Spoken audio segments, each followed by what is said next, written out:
welcome to the deep dive.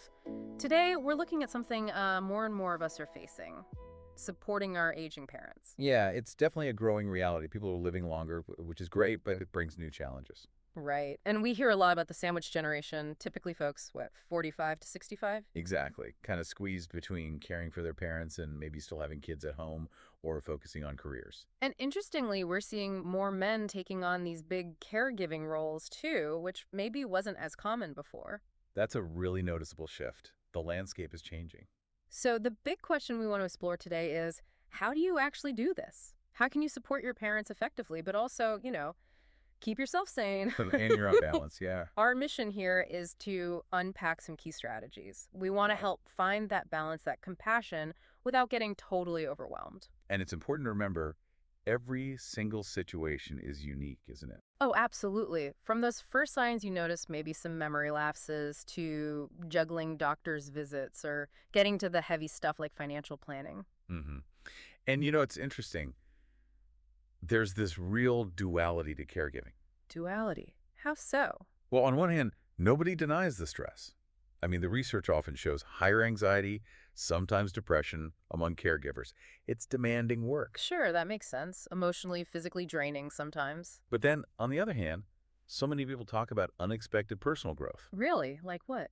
developing deeper empathy, maybe finding patience they never knew they had. It's this weird tension, the challenge versus the positive development side. That's fascinating. It's not just a burden then. Not solely, no, though the challenges are very real. And I know experts like Amy Goyer over at AARP really stress being proactive. Oh, absolutely. Her big thing is creating a caregiving plan before you're in crisis mode. Makes sense. And seeking out community support too, right? Definitely. Don't wait until you're drowning.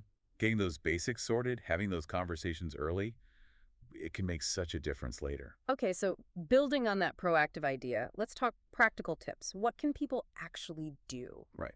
Well, first up, and this is crucial, open communication. Talking with your parents. Yes. Honest conversations, sometimes tough ones, about their wishes, their preferences for care, what they expect, what they fear.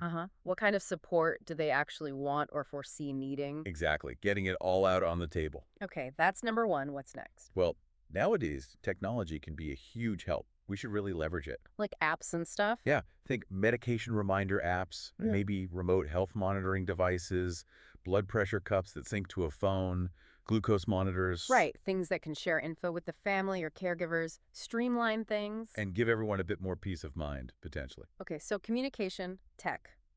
What else? Building a support network. This is absolutely vital. You cannot, or rather, shouldn't try to do this all alone. So finding other people who get it. Precisely.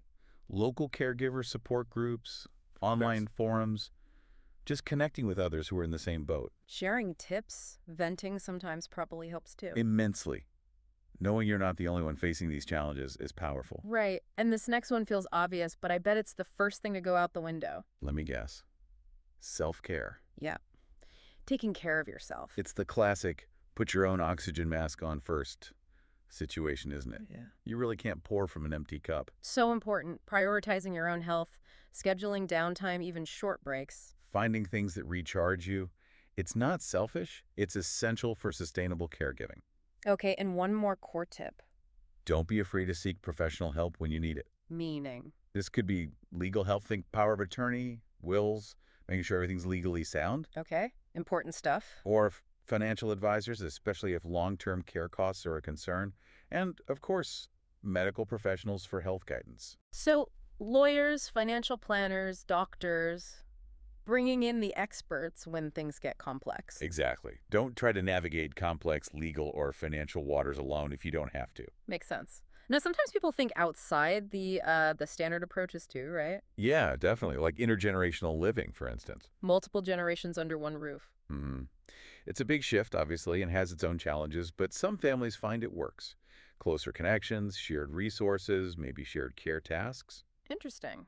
A bit less common, maybe, but an option. Another area is thinking creatively about engagement activities for your parents. Keeping them active and stimulated. Yes, beyond just, watching TV.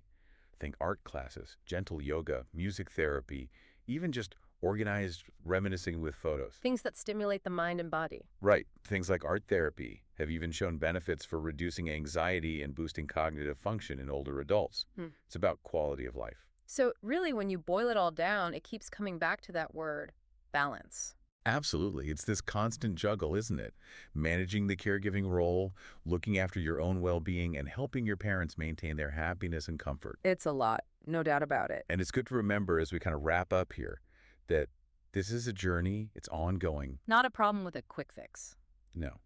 There will be challenges, setbacks, difficult days, but there are also those small victories, those moments of connection. Yeah.